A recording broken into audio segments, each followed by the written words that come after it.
Math मंत्रा channel पर एक बार फिर से सभी छात्रों का स्वागत है।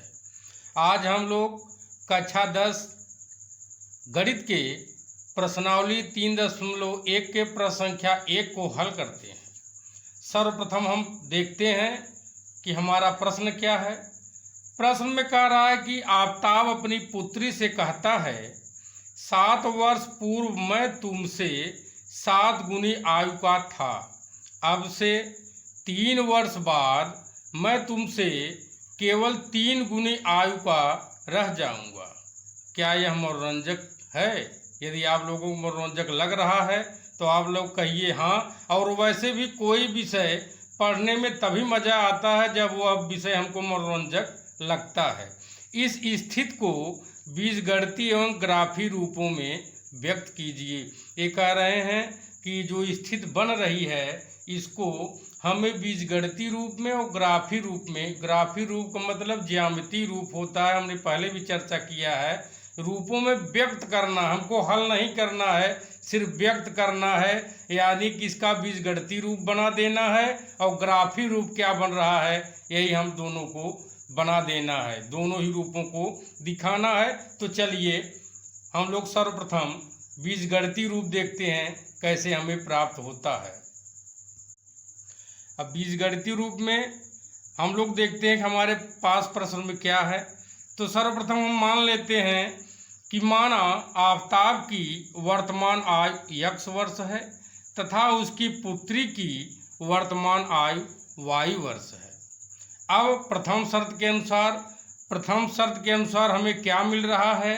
हमें मिल रहा है x - 7 बराबर y - 7 क्रॉस 7। ऐसा क्यों हो रहा है?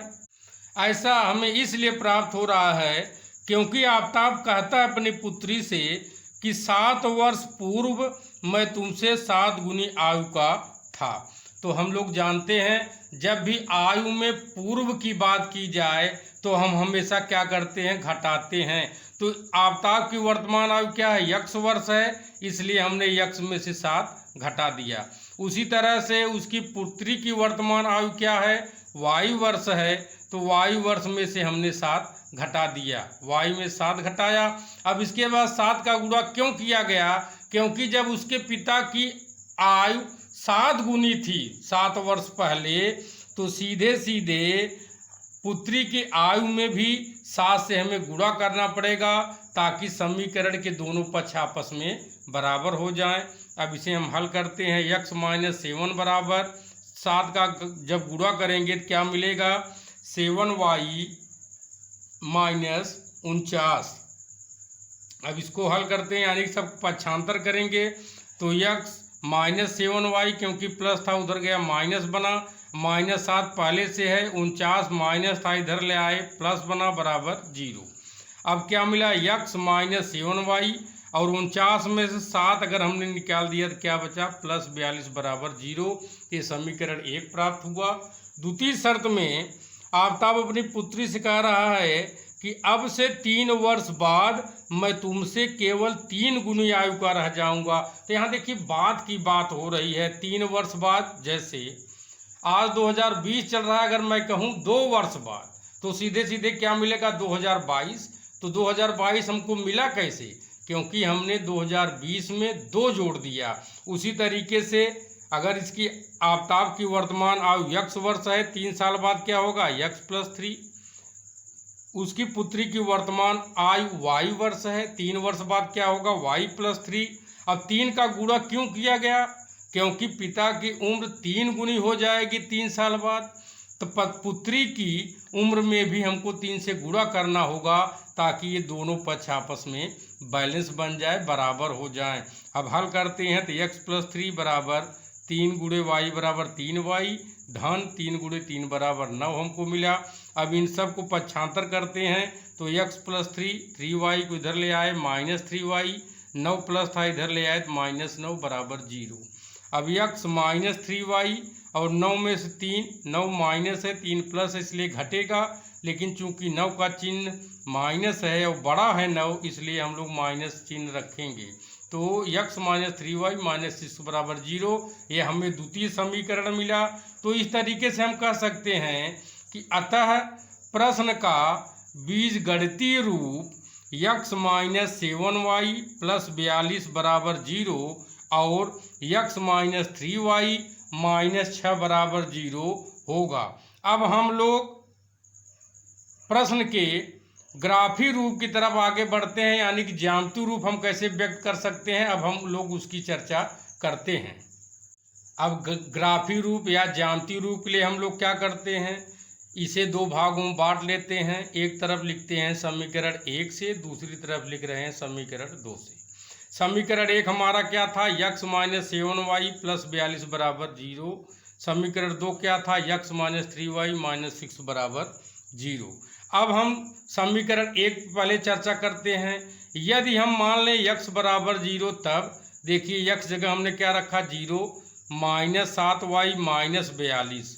माइनस 42 कैसे मिला, प्लस इधर था बराबर को उधर गया, हमने पक्षांतर किया तो प्लस 42 किस में बदल गया, माइनस 42 में। अब ये x वैल्यू 0 है तो ख़त्म हो गया, तो माइनस 7y बराबर हमको क्या मिला, माइनस 42। y बराबर क्या मिलेगा, माइनस 42 भागे माइनस 7, माइनस से माइनस कटा, 42 हमने 7 से भाग दिया, क्या मिला, 6 मिला। अतः हम मान लेते हैं कि एक बिंदु हमको मिल गया a 0 6।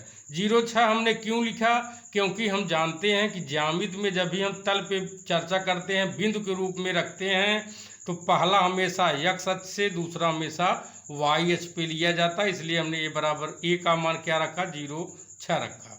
अब पुनः हम y बराबर 0 रखते हैं, तब x ऋण 7 गुणे 0 बराबर क्या मिला, माइनस 42, क्योंकि y बराबर हमने 0 रख दिया।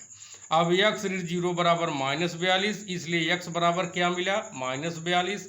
अतः बिंदु B हमको क्या मिल गया, माइनस 42 और 0 मिल गया। और यहाँ पर छात्र ध्यान रखेंगे, यदि x बराबर 0 रखने पर y बराबर हमको 0 मिल जाए, तब हम दोबारा y बराबर 0 न लेकर के y का कुछ और मान ले लेते हैं, जैसे 1 ले लिया, 2 ले लिया, 3 ले लिया, माइनस 1 माइनस 2 माइनस 3, जो आपकी इच्छा हो ले सकते हैं। लेकिन ध्यान इतना रखना है, यदि x बराबर आपने एक बार 0 लिया और y का मान भी 0 आ रहा है, तो दोबारा अगर आप y का मान 0 लेंगे तो फिर से x का मान 0 आ जाएगा, तो हमको दूसरा बिंदु नहीं मिलेगा।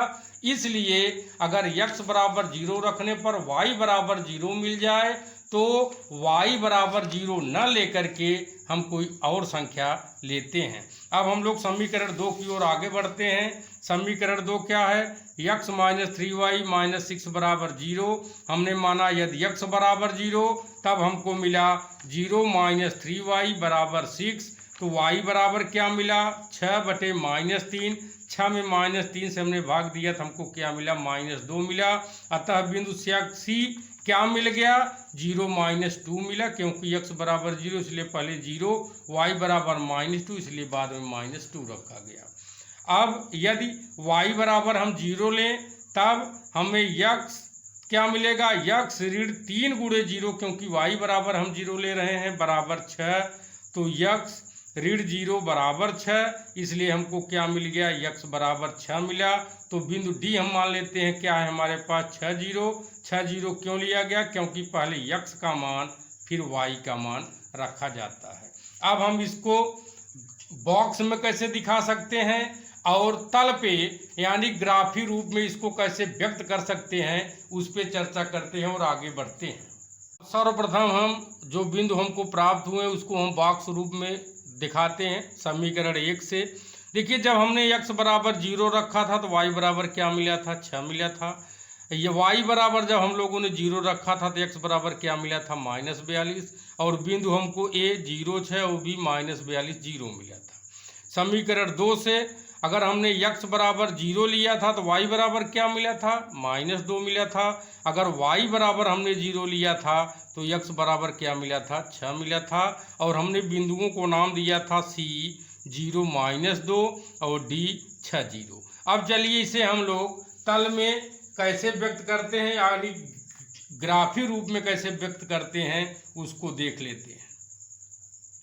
अब देखिए, जो बच्चे गणित पढ़ रहे हैं वो समझ ही रहे होंगे। यहाँ तल की जो बात की जा रही है, यहाँ हम लोग जानते हैं कि मूल बिंदु के दाहिने हमेशा क्या होता है, यक्स अक्ष, बाएं क्या होता है, यक्स डैश अक्ष, यानी कि यक्स का ऋणात्मक अक्ष होता है। मूल बिंदु से ऊपर क्या होता है, वाई का धनात्मक अक्ष, और मूल बिंदु से नीचे जो होता है वाई का ऋणात्मक अक्ष होता है। अब हमको पहला बिंदु क्या मिला, 0, 6 मिला। तो 0, 6 का मतलब यह यक्स अक्ष पे कहीं नहीं है बल्कि वाई अक्ष पे कहाँ है, मूल बिंदु से 6 इकाई ऊपर। तो यह बिंदु हमको मिल गया 0, 6। अब दूसरा बिंदु क्या मिला था, बी -42 और 0 मिला था। तो -42 यानी कि पहला कह रहा -42 यानी कि यक्स अक्ष की बात हो रही है, और किधर जब मिलेगा, मूल बिंदु से बाएं मिलेगा। कितने दूर मिलेगा, 42 इकाई बाएं की तरफ मिलेगा मूल बिंदु से। तो यहाँ पे हमने मान लिया कि यह हमको बिंदु मिल रहा है -42, 0। इसी प्रकार से समीकरण 2 से हमें पहला बिंदु सी क्या मिला था, 0, -2, यानी कि यह यक्स अक्ष पे कहीं नहीं है, जबकि वाई अक्ष पे मूल बिंदु से 2 इकाई नीचे की ओर है, इसलिए हमने यहाँ पे लिख दिया 0, -2। अगला बिंदु हमको डी क्या मिला था, 6, 0, यानी कि यह मूल बिंदु से 6 इकाई दाहिने है, जबकि वाई अक्ष पर यह कहीं नहीं है, अतः ये बिंदु हमको मिल गया 6, 0। अब हम लोग ए बी को और सी डी को आपस में मिलाते हैं। पहले भी हमने चर्चा किया है कि दो चर वाले रैखिक समीकरण युग्मों को हम दो रेखाओं द्वारा व्यक्त कर सकते हैं तल में। तो जब दो रेखाएं हमको एक ही तल में मिलती हैं तो हमको 3 तरह के कंडीशन मिलते हैं। या तो रेखाएं एक दूसरे को प्रतिच्छेदित करती हैं, या रेखाएं एक दूसरे के समांतर होती हैं, या रेखाएं एक दूसरे पर संपाती होती हैं। तो इस तरीके से हम लोगों ने देखा कि इसको ग्राफी रूप में हम लोग या ज्यामितीय रूप में कैसे व्यक्त कर सकते हैं। साथ ही साथ हमने सीखा कि किसी प्रश्न को हम लोग बीजगणितीय रूप में कैसे हल कर सकते हैं। तो इस तरीके से प्रश्नावली 3.1 का प्रश्न संख्या 1 को हम लोगों ने हल किया। अब सभी विद्यार्थियों से मैं यह अपेक्षा रखता हूं कि इसी तरीके से आप लोग प्रश्न संख्या 2 और 3 को स्वतः हल करें, अभ्यास करें, ताकि आप बीजगणितीय रूप और ज्यामितीय रूप यानी कि ग्राफी रूप को भली भांति समझ सकें। आप लोगों ने समय दिया, वीडियो को वॉच किया, इसके लिए मैथ मंत्रा चैनल एक बार फिर से आप सभी छात्रों को धन्यवाद देता है।